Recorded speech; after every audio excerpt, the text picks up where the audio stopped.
Aleluia, glória a Deus, a paz do Senhor, irmãos em Cristo Jesus. Estamos aí novamente, em nome de Jesus, para dar continuidade na leitura diária da Palavra de Deus, amém? Glória a Deus, estamos no livro de Josué, capítulo de número 6, amém?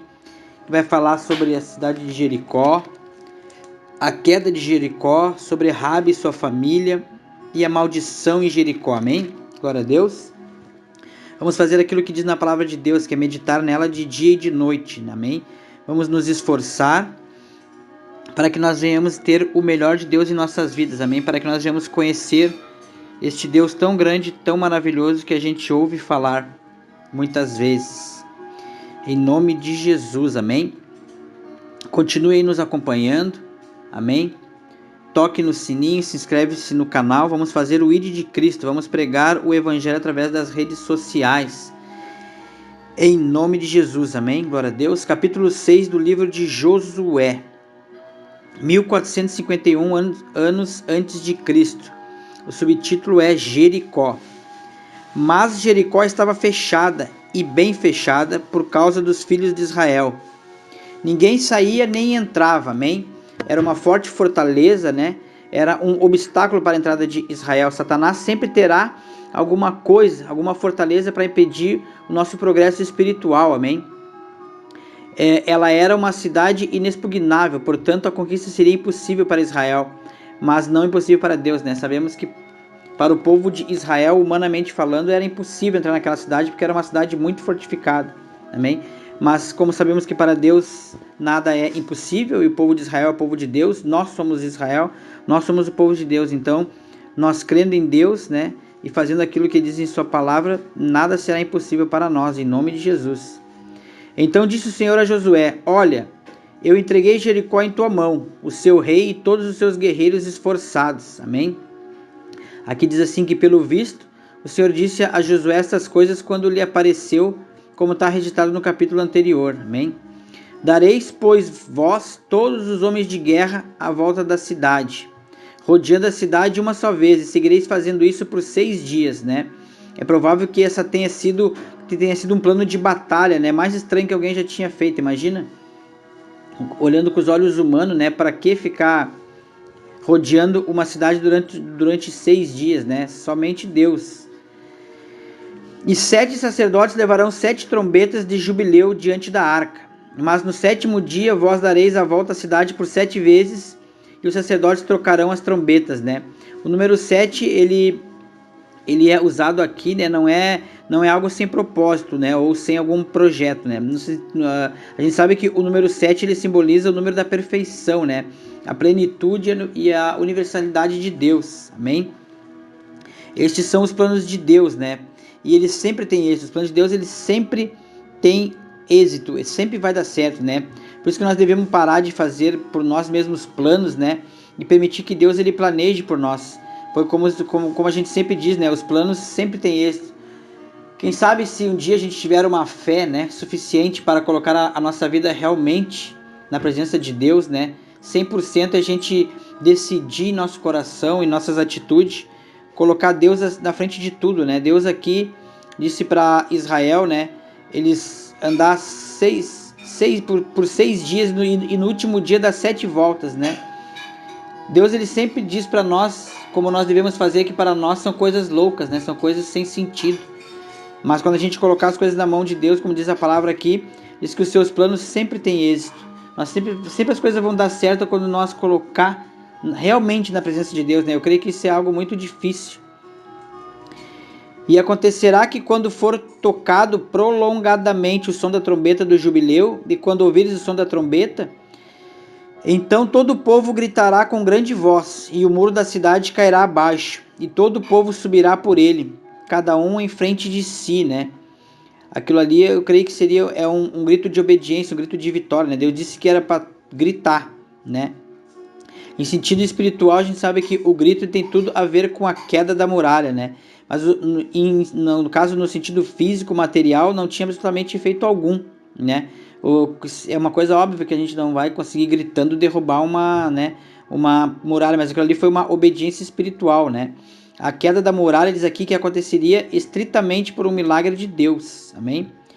E Josué, filho de Num, chamando os sacerdotes, disse-lhes: levai a arca do concerto, e 7 sacerdotes levem trombetas do jubileu diante da arca do Senhor. Ele disse também ao povo: passai e rodeai a cidade, e os homens armados passarão para diante da arca do Senhor. Amém? Aqui tem uma explicação que diz assim que o Senhor não necessitava que os israelitas rodeassem Jericó por 7 dias. Aliás, que eles rodeassem um dia só, para que as muralhas caíssem. Então, por que ele fez fazer isso? Aconteceu assim para ensinar a confiança, a dependência e a obediência, embora eles não entendessem as instruções, assim como nenhum outro poderia ter entendido. Entretanto, o critério não é necessariamente entender o que o Senhor está fazendo, é a obediência, né? A nossa maior dificuldade nesse século em que vivemos, nesse mundo em que vivemos hoje em dia, a gente hoje tem acesso aí à palavra de Deus, né? A gente tem acesso aos milagres, a gente tem acesso a tudo. Mas algo que eu creio que é o mais difícil hoje em dia, nesse mundo em que vivemos, é ser obediente a Deus, né? A fazer aquilo que Deus manda, como Deus mandou aqui. Deus não precisava que eles fizessem toda, só que Deus ele fez aquilo ali para que eles criassem confiança, amém? É Deus trabalhando na mente do povo, é Deus fazendo com que eles entendessem, né, o que é ser obediente. E aconteceu que, como Josué dissera ao povo, os 7 sacerdotes que levavam as 7 trombetas do jubileu diante do Senhor passaram adiante tocando as trombetas, e a arca do conselho do Senhor seguia atrás deles. E os homens armados iam à frente dos sacerdotes que tocavam as trombetas, e o povo seguia após a arca, andando e tocando as trombetas, né? Aqui tem uma explicação muito inteligente. Há outro problema que podemos vislumbrar a partir dessa ilustração. Muitos já marcharam ao redor de certos obstáculos quando o Senhor não lhes havia dito que o fizesse. Isso, o ingrediente foi a presunção em lugar da fé. Que o leitor saiba que a presunção é tão ruim quanto a desobediência. A presunção traz recriminação à obra do Senhor, assim é tão ruim quanto a desobediência, né? Aqui mais um problema, né, do povo. E Josué tinha ordenado ao povo, dizendo: não gritareis, nem fareis ouvir a vossa voz, e nem sairá nenhuma palavra de vossa boca, até o dia que eu vos diga gritai. Então gritareis, né? Que o povo já estava sendo, como diz ali, presunçoso, né? Deus disse que tinha só a certa hora de gritar, né? E eles estavam querendo gritar antes. Aí Josué disse, né? Só que vão gritar no dia que eu disser, né? Isso foi como eu creio, uma manobra militar, né? Tudo isso seria mais do que inútil, mas não era uma manobra militar em si, uma estratégia espiritual.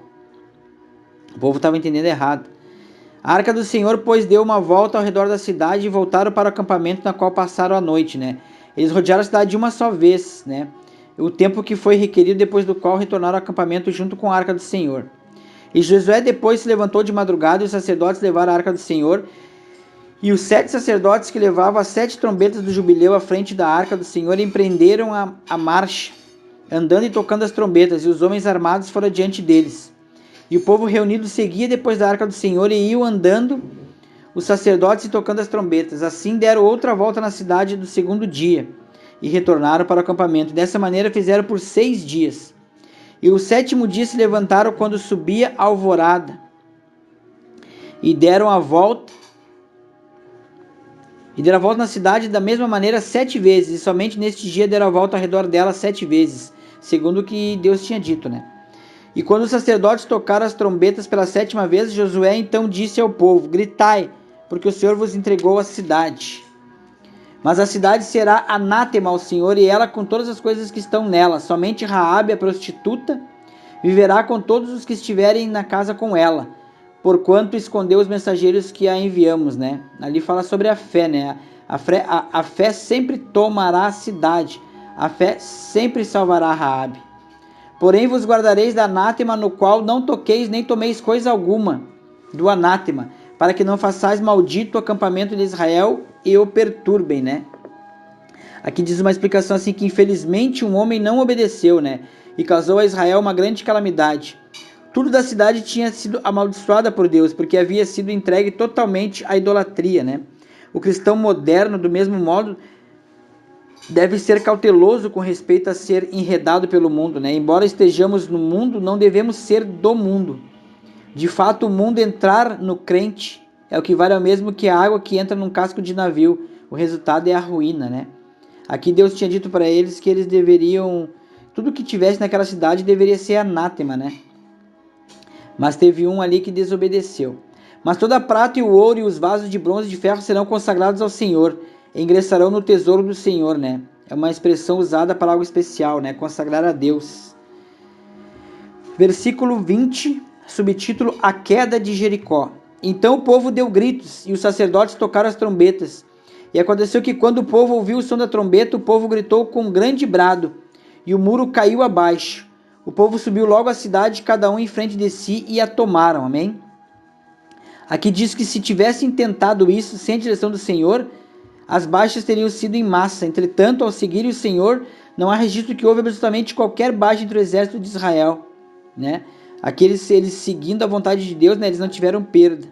Assim é na nossa vida também, né? A gente muitas vezes tem perda em várias áreas da nossa vida porque a gente não segue os conselhos de Deus, e é bem verdade isso.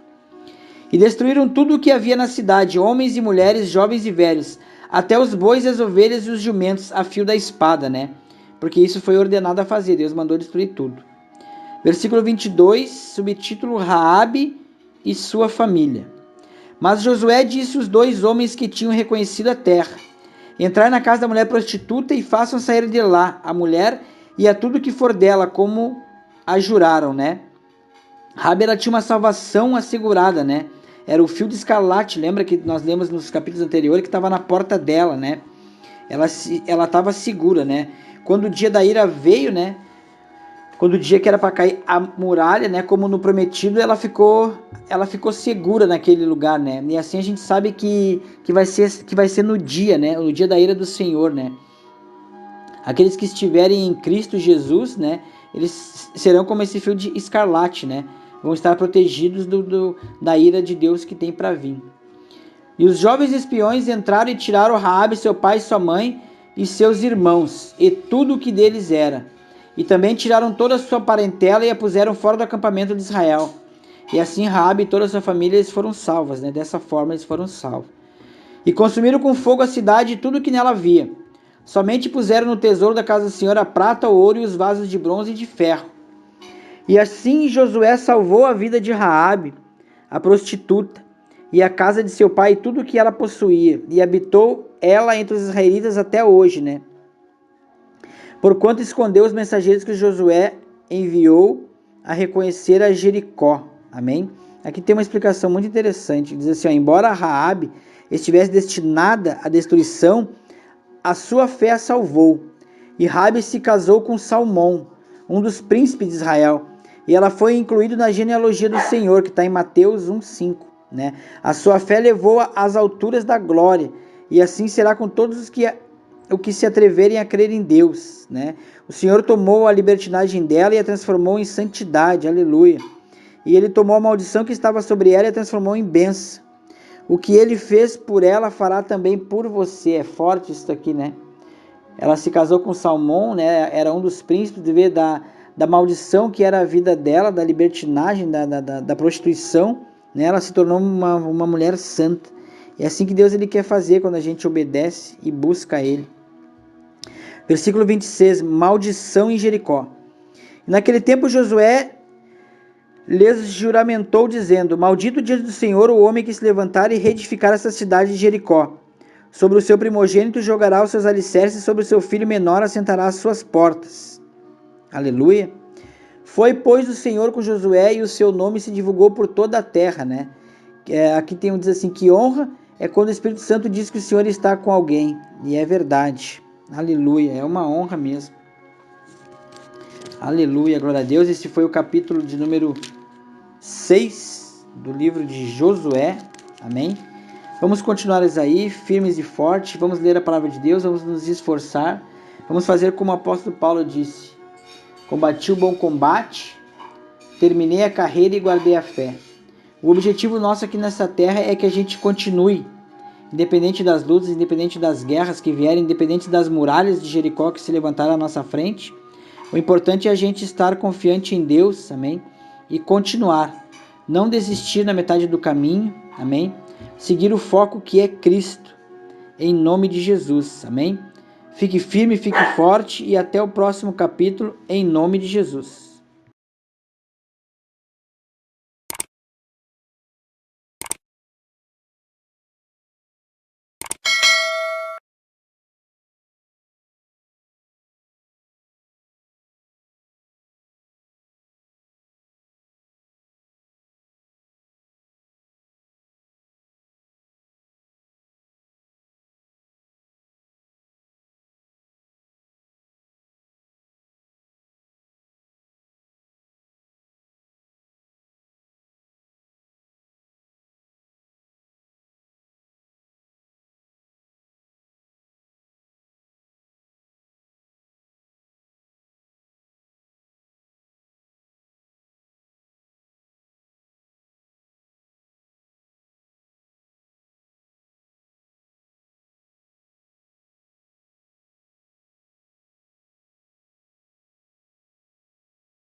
Aleluia, glória a Deus, a paz do Senhor, irmãos em Cristo Jesus.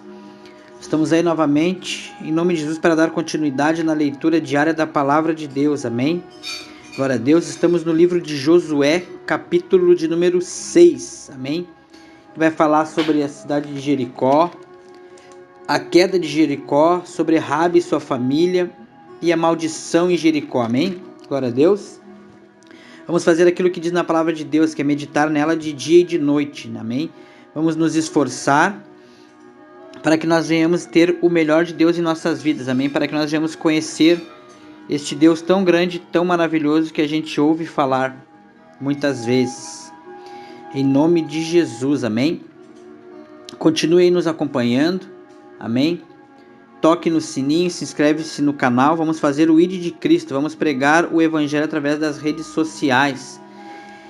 Em nome de Jesus, amém? Glória a Deus. Capítulo 6 do livro de Josué. 1451 anos antes de Cristo. O subtítulo é Jericó.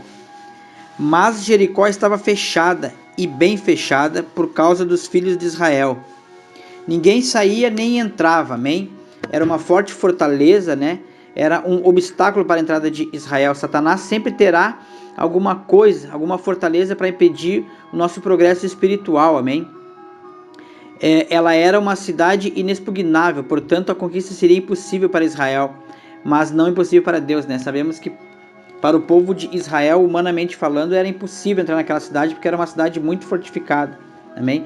Mas como sabemos que para Deus nada é impossível, e o povo de Israel é o povo de Deus, nós somos Israel, nós somos o povo de Deus. Então, nós crendo em Deus, né, e fazendo aquilo que diz em sua palavra, nada será impossível para nós, em nome de Jesus. Então disse o Senhor a Josué: olha, eu entreguei Jericó em tua mão, o seu rei e todos os seus guerreiros esforçados. Amém? Aqui diz assim que, pelo visto, o Senhor disse a Josué estas coisas quando lhe apareceu, como está registrado no capítulo anterior. Amém? Dareis, pois, vós, todos os homens de guerra, à volta da cidade, rodeando a cidade uma só vez, e seguireis fazendo isso por 6 dias, né? É provável que essa tenha sido um plano de batalha, né? Mais estranho que alguém já tinha feito, imagina? Olhando com os olhos humanos, né? Para que ficar rodeando uma cidade durante 6 dias, né? Somente Deus. E 7 sacerdotes levarão 7 trombetas de jubileu diante da arca. Mas no 7º dia vós dareis a volta à cidade por 7 vezes, e os sacerdotes trocarão as trombetas, né?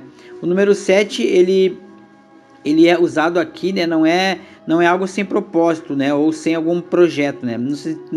A gente sabe que o número 7 ele simboliza o número da perfeição, né? A plenitude e a universalidade de Deus. Amém? Estes são os planos de Deus, né? E eles sempre têm êxito. Os planos de Deus, eles sempre têm êxito. Sempre vai dar certo, né? Por isso que nós devemos parar de fazer por nós mesmos planos, né? E permitir que Deus ele planeje por nós.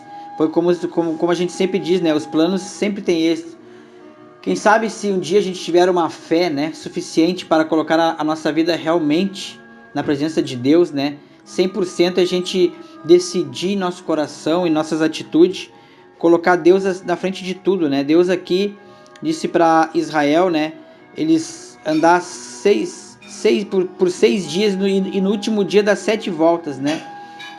Deus ele sempre diz para nós como nós devemos fazer, que para nós são coisas loucas, né? São coisas sem sentido. Mas quando a gente colocar as coisas na mão de Deus, como diz a palavra aqui, diz que os seus planos sempre têm êxito. Sempre as coisas vão dar certo quando nós colocar realmente na presença de Deus, né? Eu creio que isso é algo muito difícil.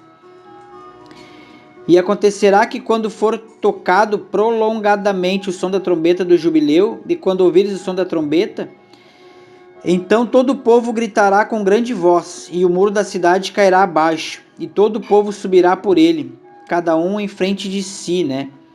Aquilo ali eu creio que seria um grito de obediência, um grito de vitória, né? Deus disse que era para gritar, né?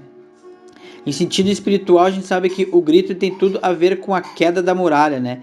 Mas no caso, no sentido físico, material, não tinha absolutamente efeito algum, né? É uma coisa óbvia que a gente não vai conseguir gritando derrubar uma muralha, mas aquilo ali foi uma obediência espiritual, né? A queda da muralha diz aqui que aconteceria estritamente por um milagre de Deus, amém? E Josué, filho de Num, chamando os sacerdotes, disse-lhes: levai a arca do concerto, e 7 sacerdotes levem trombetas do jubileu diante da arca do Senhor. Ele disse também ao povo: passai e rodeai a cidade, e os homens armados passarão para diante da arca do Senhor, amém? Aqui tem uma explicação que diz assim que o Senhor não necessitava que os israelitas rodeassem Jericó por 7 dias. Aliás, que eles rodeassem um dia só, para que as muralhas caíssem. Então, porque ele fez fazer isso, aconteceu assim para ensinar a confiança, a dependência e a obediência, embora eles não entendessem as instruções, assim como nenhum outro poderia ter entendido. Entretanto, o critério não é necessariamente entender o que o Senhor está fazendo, é a obediência, né? A nossa maior dificuldade nesse século em que vivemos, nesse mundo em que vivemos hoje em dia, a gente hoje tem acesso aí à palavra de Deus, né? A gente tem acesso aos milagres, a gente tem acesso a tudo. Mas algo que eu creio que é o mais difícil hoje em dia, nesse mundo em que vivemos, é ser obediente a Deus, né? A fazer aquilo que Deus manda, como Deus mandou aqui. Deus não precisava que eles fizessem toda, só que Deus ele fez aquilo ali para que eles criassem confiança, amém? É Deus trabalhando na mente do povo, é Deus fazendo com que eles entendessem, né, o que é ser obediente. E aconteceu que, como Josué dissera ao povo, os 7 sacerdotes que levavam as 7 trombetas do jubileu diante do Senhor passaram adiante tocando as trombetas, e a arca do conselho do Senhor seguia atrás deles. E os homens armados iam à frente dos sacerdotes que tocavam as trombetas, e o povo seguia após a arca, andando e tocando as trombetas, né? Aqui tem uma explicação muito inteligente. Há outro problema que podemos vislumbrar a partir desta ilustração. Muitos já marcharam ao redor de certos obstáculos quando o Senhor não lhes havia dito que o fizesse. Isso, o ingrediente foi a presunção em lugar da fé. Que o leitor saiba que a presunção é tão ruim quanto a desobediência. A presunção traz recriminação à obra do Senhor, assim é tão ruim quanto a desobediência, né? Aqui mais um problema, né? Do povo. E Josué tinha ordenado ao povo, dizendo: Não gritareis, nem fareis ouvir a vossa voz, e nem sairá nenhuma palavra de vossa boca, até o dia que eu vos diga gritai. Então gritareis, né? Que o povo já estava sendo, como diz ali, presunçoso, né? Deus disse que tinha só a certa hora de gritar, né? E eles estavam querendo gritar antes. Aí Josué disse, né? Só que vão gritar no dia que eu disser, né? Isso foi como eu creio, uma manobra militar, né? Tudo isso seria mais do que inútil, mas não era uma manobra militar em si, uma estratégia espiritual. O povo estava entendendo errado. A arca do Senhor, pois, deu uma volta ao redor da cidade e voltaram para o acampamento na qual passaram a noite, né? Eles rodearam a cidade uma só vez, né? O tempo que foi requerido, depois do qual retornaram ao acampamento junto com a arca do Senhor. E Josué depois se levantou de madrugada e os sacerdotes levaram a arca do Senhor. E os 7 sacerdotes que levavam as 7 trombetas do jubileu à frente da arca do Senhor empreenderam a marcha, andando e tocando as trombetas, e os homens armados foram diante deles. E o povo reunido seguia depois da arca do Senhor e iam andando os sacerdotes e tocando as trombetas. Assim deram outra volta na cidade do segundo dia e retornaram para o acampamento. Dessa maneira fizeram por 6 dias. E o 7º dia se levantaram quando subia a alvorada e deram a volta. E deram a volta na cidade da mesma maneira 7 vezes. E somente neste dia deram a volta ao redor dela 7 vezes, segundo o que Deus tinha dito, né? E quando os sacerdotes tocaram as trombetas pela 7ª vez, Josué então disse ao povo: Gritai, porque o Senhor vos entregou a cidade. Mas a cidade será anátema ao Senhor, e ela com todas as coisas que estão nela. Somente Raabe, a prostituta, viverá com todos os que estiverem na casa com ela, porquanto escondeu os mensageiros que a enviamos, né? Ali fala sobre a fé, né? A fé sempre tomará a cidade, a fé sempre salvará Raabe. Porém vos guardareis da anátema, no qual não toqueis nem tomeis coisa alguma do anátema, para que não façais maldito o acampamento de Israel e o perturbem, né? Aqui diz uma explicação assim, que infelizmente um homem não obedeceu, né? E causou a Israel uma grande calamidade. Tudo da cidade tinha sido amaldiçoada por Deus, porque havia sido entregue totalmente à idolatria, né? O cristão moderno, do mesmo modo, deve ser cauteloso com respeito a ser enredado pelo mundo, né? Embora estejamos no mundo, não devemos ser do mundo.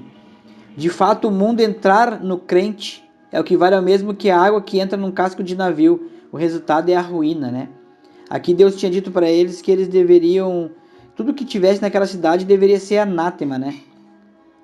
Mas teve um ali que desobedeceu. Mas toda a prata e o ouro e os vasos de bronze e de ferro serão consagrados ao Senhor, e ingressarão no tesouro do Senhor, né? É uma expressão usada para algo especial, né? Consagrar a Deus. Versículo 20, subtítulo: A queda de Jericó. Então o povo deu gritos, e os sacerdotes tocaram as trombetas. E aconteceu que quando o povo ouviu o som da trombeta, o povo gritou com um grande brado, e o muro caiu abaixo. O povo subiu logo à cidade, cada um em frente de si, e a tomaram. Amém? Aqui diz que se tivessem tentado isso sem a direção do Senhor, as baixas teriam sido em massa. Entretanto, ao seguirem o Senhor, não há registro que houve absolutamente qualquer baixa entre o exército de Israel, né? Aqueles seguindo a vontade de Deus, né? Eles não tiveram perda. Assim é na nossa vida também, né? A gente muitas vezes tem perda em várias áreas da nossa vida porque a gente não segue os conselhos de Deus. E é bem verdade isso. E destruíram tudo o que havia na cidade, homens e mulheres, jovens e velhos, até os bois, as ovelhas e os jumentos, a fio da espada, né? Porque isso foi ordenado a fazer, Deus mandou destruir tudo. Versículo 22, subtítulo: Raabe e sua família. Mas Josué disse aos 2 homens que tinham reconhecido a terra: Entrai na casa da mulher prostituta e façam sair de lá a mulher e a tudo que for dela, como a juraram, né? Raabe, ela tinha uma salvação assegurada, né? Era o fio de escarlate, lembra que nós lemos nos capítulos anteriores que estava na porta dela, né? ela estava segura, né? Quando o dia da ira veio, né? Quando o dia que era para cair a muralha, né? Como no prometido, ela ficou segura naquele lugar, né? E assim a gente sabe que vai ser no dia, né? No dia da ira do Senhor, né? Aqueles que estiverem em Cristo Jesus, né? Eles serão como esse fio de escarlate, né? Vão estar protegidos da ira de Deus que tem para vir. E os jovens espiões entraram e tiraram Raabe, seu pai e sua mãe, e seus irmãos, e tudo o que deles era. E também tiraram toda a sua parentela e a puseram fora do acampamento de Israel. E assim Raabe e toda a sua família eles foram salvas, né? Dessa forma eles foram salvos. E consumiram com fogo a cidade e tudo que nela havia. Somente puseram no tesouro da casa do Senhor a prata, o ouro e os vasos de bronze e de ferro. E assim Josué salvou a vida de Raabe, a prostituta, e a casa de seu pai e tudo o que ela possuía, e habitou ela entre os israelitas até hoje, né? Porquanto escondeu os mensageiros que Josué enviou a reconhecer a Jericó. Amém? Aqui tem uma explicação muito interessante. Diz assim, ó, embora Raabe estivesse destinada à destruição, a sua fé a salvou. E Raabe se casou com Salmão, um dos príncipes de Israel, e ela foi incluída na genealogia do Senhor, que está em Mateus 1,5. Né? A sua fé levou-a às alturas da glória, e assim será com todos os que se atreverem a crer em Deus. Né? O Senhor tomou a libertinagem dela e a transformou em santidade, aleluia. E ele tomou a maldição que estava sobre ela e a transformou em bênção. O que ele fez por ela fará também por você. É forte isso aqui, né? Ela se casou com Salmão, né? Era um dos príncipes, devido da maldição que era a vida dela, da libertinagem, da prostituição, né? Ela se tornou uma mulher santa. É assim que Deus ele quer fazer quando a gente obedece e busca Ele. Versículo 26, maldição em Jericó. Naquele tempo Josué lhes juramentou, dizendo, maldito diante do Senhor o homem que se levantar e reedificar essa cidade de Jericó. Sobre o seu primogênito jogará os seus alicerces, sobre o seu filho menor assentará as suas portas. Aleluia. Foi, pois, o Senhor com Josué e o seu nome se divulgou por toda a terra, né? Aqui diz assim, que honra é quando o Espírito Santo diz que o Senhor está com alguém. E é verdade. Aleluia. É uma honra mesmo. Aleluia. Glória a Deus. Esse foi o capítulo de número 6 do livro de Josué. Amém? Vamos continuar aí, firmes e fortes. Vamos ler a palavra de Deus. Vamos nos esforçar. Vamos fazer como o apóstolo Paulo disse. Combati o bom combate, terminei a carreira e guardei a fé. O objetivo nosso aqui nessa terra é que a gente continue, independente das lutas, independente das guerras que vierem, independente das muralhas de Jericó que se levantaram à nossa frente. O importante é a gente estar confiante em Deus, amém? E continuar, não desistir na metade do caminho, amém? Seguir o foco que é Cristo, em nome de Jesus, amém? Fique firme, fique forte e até o próximo capítulo, em nome de Jesus.